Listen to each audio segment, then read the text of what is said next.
ना बलदेव राजा हेबे सत्य धर्मे पृथ्वी से हो पालिबे विवादी जणे नथिबे सुजाने जे विवादी जणे नथिबे सुजाने जे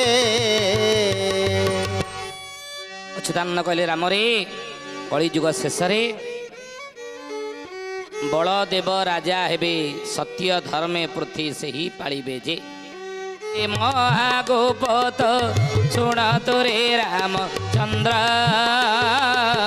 ब्रह्मा शंकर भेद त नथिब न जानिबे इंद्र चंद्र न जानिबे इंद्र चंद्र हे सुजने न जानिबे इंद्र चंद्र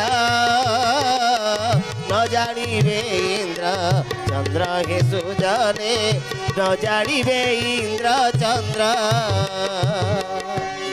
गुप्त ये महागुप्त शुण तोरे रामचंद्र ये गुप्तर कथा आउ से गुप्त कथा गुप्त प्रघट परितान आचंबित अटे बाणी चेतुआ भकत गुप्त काको बेड़सु अछंती जानी बेड़सु अछंती जानी हे सुजने बेड़सु अछंती जानी बेड़सु अछंती जानी हे सुजने बेड़सु अछंती जानी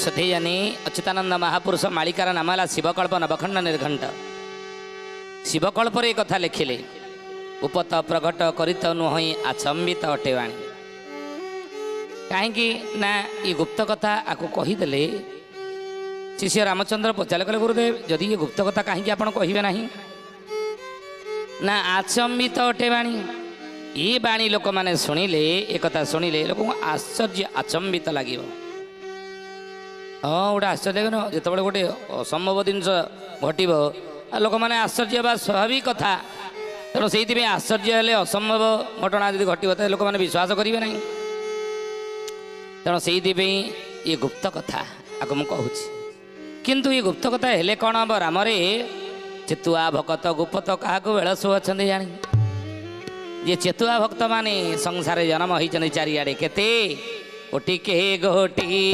जानती रस तीन सहस्रे गणा से महिमा प्रकाश निश्चय से ही दास आने मुखहंती नहीं आने मुखहंती नहीं हे सुजने आने मुखहंती नहीं आने मुखहंती नहीं हे सुजने आने मुखहंती नहीं अच्युतानंद महापुरुष कहले चेतुआ भक्त माने से गुप्त क्या बेड़सु अच्छा जानी ए बेलूर पूरा जानी आगुरी जे या हम आगक आश्चर्य साधारण लोक लगे ये बाणी ये कथा मोर मालिका कि गुप्त भक्त मान चेतुआ भक्त मान से जानी कथा या आश्चर्य लगे ना केते से चेतुआ भक्त ना कोटी के गोटे जानती रस तीन सहस्रे गणा से पुरुष से कहले चेतुआ भक्त गुप्त क्या बेड़सु अच्छा जानी जानवी बलराम राजा हवा कथा मालिकार नाम है ब्रह्मटिका ये ब्रह्मटिकार अच्युतानंद महापुरुष कहले दशासनी देव ब्रह्म मूर्ति को भकते नेबे छतिया बट को भकते नेबे छतिया बट को भकते नेबे छतिया बट को केते बेले ताले कली जुगर से बलदेव राजा हे हे गुरुदेव कहूना केते बेले बलदेव राजा हे केते बेले ना जेतबेले दशासनी देव ब्रह्म मूर्ति को भक्त ने छतिया बट को जितेबले बहिरी स्टेशन छतिया भक्त मान ने बड़ चणा ठारे उत्सव हेब हाड़ीदास गादी जाए लागिब हाड़ीदास गादी जाए लागिब हाड़ीदास गादी जाए लागिब बोले सेतबले बड़ चणा छतियार आगक छतिया बट छतियार ता आग को जी चंडीगल पछक छतिया आगू पड़ो बड़चणा से बड़चणाटे महापुरुष अच्युतानंद मालिकार लिखिछन मालिकार नाम ब्रह्मटिका କହିଲେ ସେଇ ବଡ଼ଚଣାଟାରେ ସେତେବେଳେ ଉତ୍ସବ ହେବ, ଉତ୍ସବ ମୁଖର ବଡ଼ଚଣା ହେବ। ଆଉ ସେ ଉତ୍ସବ ମୁଖରରେ ଉତ୍ସବରେ ଏତେ ଜନସଂଖ୍ୟା ହେବ ଯେ ଏତେ ଭକ୍ତମାନଙ୍କର ସାଧୁସନ୍ଥମାନଙ୍କର ସମାବେଶ ସମାଗମ ହେବ ଯେ ଛତିଆ ଯାଏଁ, ଛତିଆ ହାଡ଼ିଦାସ ଗାଦି ଯାଏଁ ଲାଗିବ। ଜଗନ୍ନାଥଙ୍କୁ ରଖିବେ ଯେ ନେଇ ଶ୍ରୀକ୍ଷେତ୍ର ପ୍ରାୟ ହେବ ସେହି ଭୂଇଁ। ଆଉ ଶ୍ରୀକ୍ଷେତ୍ର ପ୍ରାୟ ହେବ ସେହି ଭୂଇଁ, ଶ୍ରୀକ୍ଷେତ୍ର ପ୍ରାୟ ହେବ ସେହି ଭୂଇଁ। ଛତିଆ ଯାଏ ଉତ୍ସବ ଲାଗିବ। ଆଉ ଲାଗିଲେ ଜଗନ୍ନାଥଙ୍କୁ ରଖିବେ ଯେ ନେଇ ଶ୍ରୀକ୍ଷେତ୍ର ପ୍ରାୟ ହେବ ସେହି ଭୂଇଁ। ଜଗତରନାଥ ଜଗନ୍ନାଥଙ୍କୁ ନେଇ ରଖିବେ, ଶ୍ରୀକ୍ଷେତ୍ର ପ୍ରାୟ ସେ ଭୂଇଁ ହେବ। ଆଉ ତହିଁ କୈବଲ୍ୟ ଆଟ ହୋଇବ, ମହାପ୍ରସାଦ କିଣା ବିକା ହେବ। ମହାପ୍ରସାଦ କିଣା ବିକା ହେବ, ମହାପ୍ରସାଦ କିଣା ବିକା ହେବ। ଯେମିତି ଶ୍ରୀକ୍ଷେତ୍ରରେ କୈବଲ୍ୟ ହାଟ ବସୁଛି, ମହାପ୍ରସାଦ ଯେମିତି ହାଟ ବସୁଛି ନା, ସେଇଭଳି ମହାପୁରୁଷ କହୁଛନ୍ତି ବାବୁରେ ଆନନ୍ଦ ବଜାର ଯେମିତି ଶ୍ରୀକ୍ଷେତ୍ରରେ ବସୁଛି ସେଇଭଳି ସେଠାରେ ମଧ୍ୟ ମହାକୈବଲ୍ୟ ହାଟ ହୋଇବ, ମହାପ୍ରସାଦ କିଣା ବିକା ସେଠାରେ ମଧ୍ୟ ସେଠି ହେବ।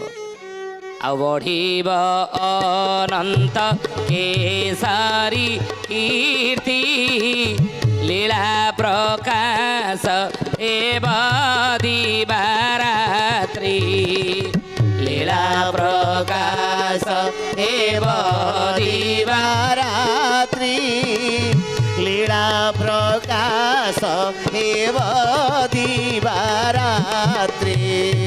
ସେହି ସମୟରେ ମହାପୁରୁଷ କହୁଛନ୍ତି ବଢ଼ିବ ଅନନ୍ତ କେଶରୀ କୀର୍ତ୍ତି।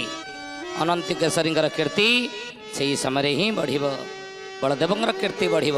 ଆଉ ଲୀଳା ପ୍ରକାଶ ହେବ ଦିବାରାତ୍ରି, ଦିନ ରାତ୍ରି ସେଇ ଛତିଆଠାରେ ପ୍ରଭୁଙ୍କର ଲୀଳା ପ୍ରକାଶ ଲାଗିଥିବ। ଭକ୍ତମାନଙ୍କର ଗହଳ ଚହଳ ଲାଗିଥିବ, ଚାରି ଦିଗର ଭକ୍ତ, ଚାରି ଯୁଗର ଭକ୍ତମାନେ ସେଠି ଏକତ୍ର ହେବେ। ମହାପୁରୁଷ ଗରୁଡ଼ 34 ସେଇଥିପାଇଁ ଶିଶୁ ଅନନ୍ତ ଲେଖିଲେ କଥା, ଟାଣ ହୋଇ ପୃଥିବୀରେ ଜଣକେ ନଥିବେ ବାବୁ, ଜଣକେ ନଥିବେ। ଏକାଇବୁ ଛତ୍ର ଯେ ଅନନ୍ତ ନାମେ ଦେବେ, ଯେ ଅନନ୍ତ ନାମେ ଦେବେ। ଶିଶୁ ଅନନ୍ତ ମାଳିକାର ନାମ ହେଲା ଗରୁଡ଼ 34 କହିଲେ ସେତେବେଳେ ଟାଣ ହୋଇ ପୃଥିବୀରେ ଜଣକେ ନଥିବେ।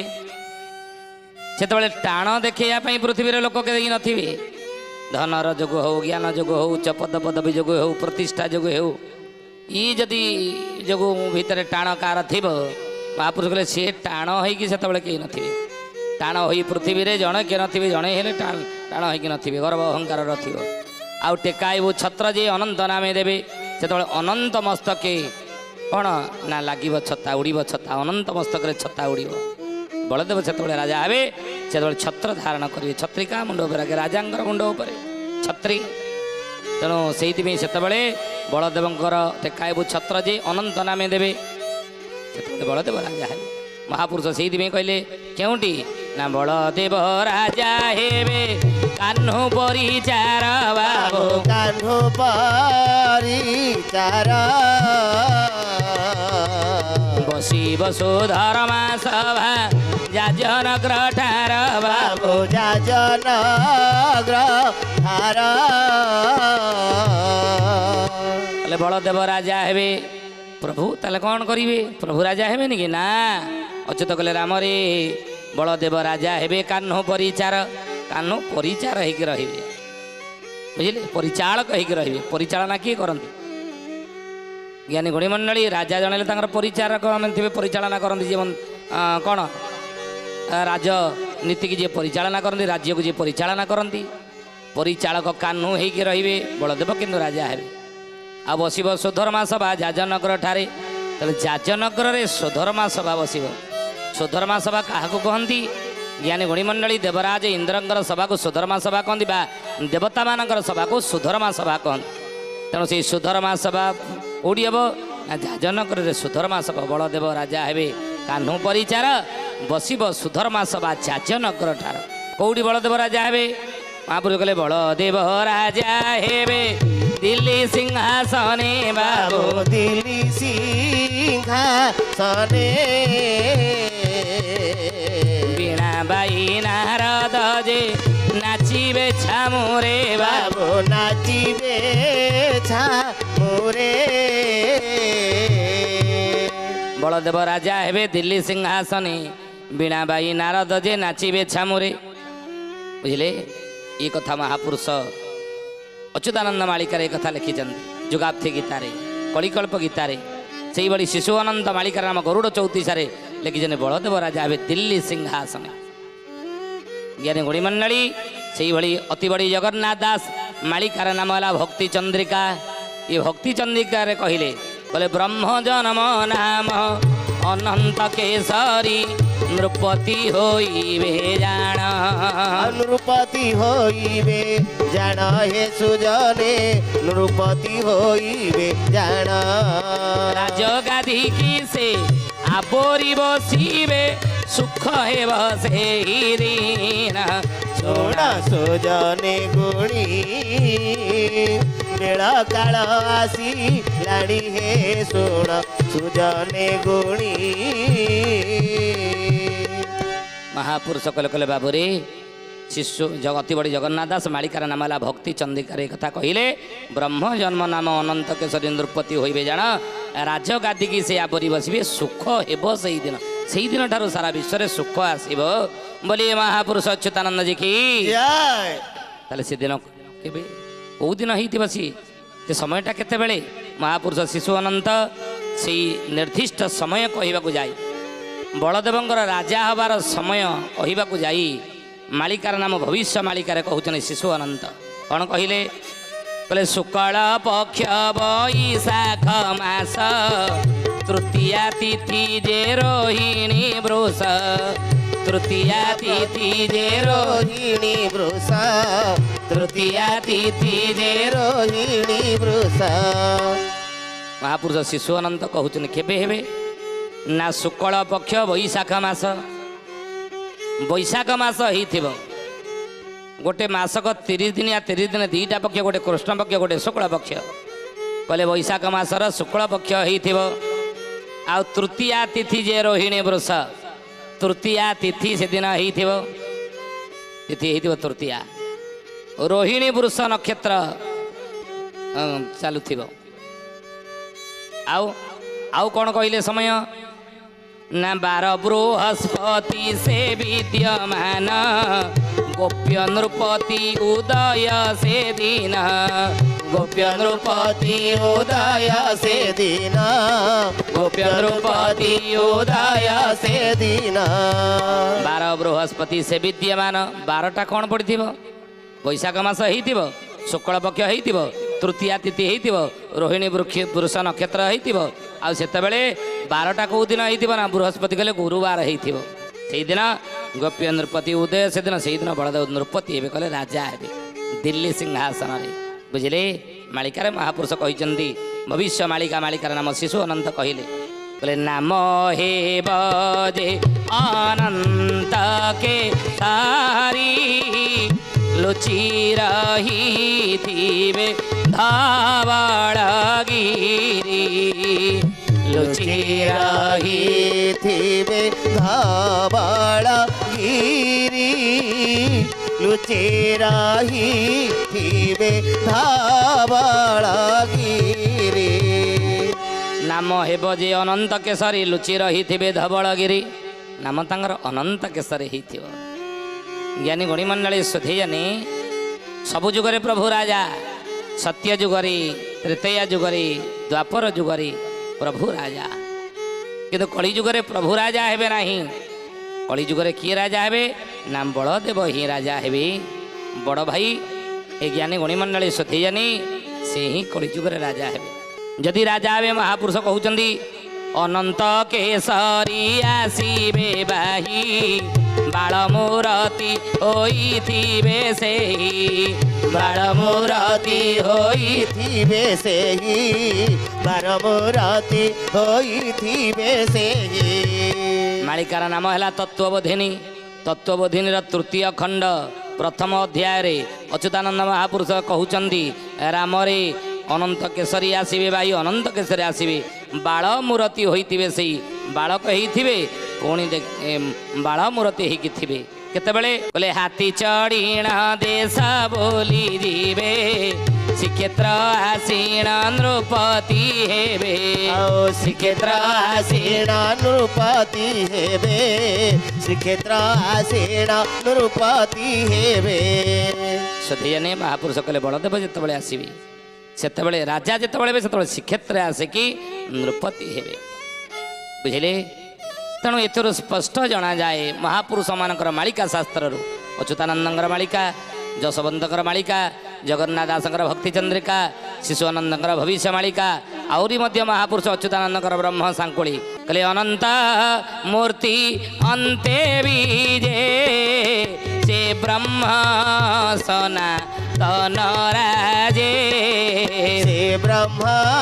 ସନାତନ ରାଜେ ସେ ବ୍ରହ୍ମ ସନାତନ ରାଜେ ହେଲେ ଅନନ୍ତ ମୂର୍ତ୍ତି ଅନ୍ତେ ବିଜେ ସେ ବ୍ରହ୍ମ ସନାତନ ରାଜେ ଜ୍ଞାନୀ ଗୁଣୀ ମଣ୍ଡଳୀ ମହାପୁରୁଷ କହିଲେ ଅନନ୍ତ ମୂର୍ତ୍ତି ଯେତେବେଳେ ବିଜେ କରିବେ ବଳଦେବ ଯେତେବେଳେ ରାଜା ହେଇଥିବେ ଅନ୍ତେ କହିଲେ ଶେଷରେ କଳିଯୁଗ ଶେଷରେ ରାଜା ହେବେ ଆଉ ସେତେବେଳେ ସେ ବ୍ରହ୍ମ ସନାତନ ରାଜେ ସେତେବେଳେ ସନାତନ ଧର୍ମ କେବଳ ରହିଥିବ କେବଳ ଏ ସନାତନ ଧର୍ମକୁ ସ୍ଥାପିବେ ସେ ନାରାୟଣ ଯାଇ ଫୁଲଲ ଆଉ ସବୁ ଧର୍ମ ହେବ ଚୂର୍ଣ୍ଣ ଆଉ ସବୁ ଧର୍ମ ଏ ସନାତନ ଧର୍ମ ସହିତ ମିଶିବ ସନାତନ ଧର୍ମ ବିଶ୍ୱବ୍ୟାପକ ହେବ ଜ୍ଞାନୀ ଗୁଣୀ ମଣ୍ଡଳୀ ଏହି କଥା ମହାପୁରୁଷ ମାନେ ମାଳିକା ଶାସ୍ତ୍ରରେ କହିଦେଇ ଯାଇଛନ୍ତି ତେଣୁ ଏଥିରୁ ସ୍ପଷ୍ଟ ଜଣାପଡ଼େ କଳିଯୁଗ ଶେଷରେ ବଳଦେବ ହିଁ ଦିଲ୍ଲୀ ସିଂହାସନରେ ରାଜା ହେଇକି ବସିଥିବେ ଏବଂ ସେତେବେଳେ ତାଙ୍କର ବିବାଦ କେହି ନଥିବେ ଏବଂ ସାଡ଼କୁ ଯେତେବେଳେ ସିଏ ରାଜା ହେବେ ସାଡ଼କୁ ସଂସାରରେ ସୁଖ ହିଁ ଆସିବ ସାରା ଭାରତ ବର୍ଷରେ ସୁଖ ସଂସାର ସୁଖରେ ହିଁ ସଂସାରରେ ଲୋକମାନେ ଚଳିବେ।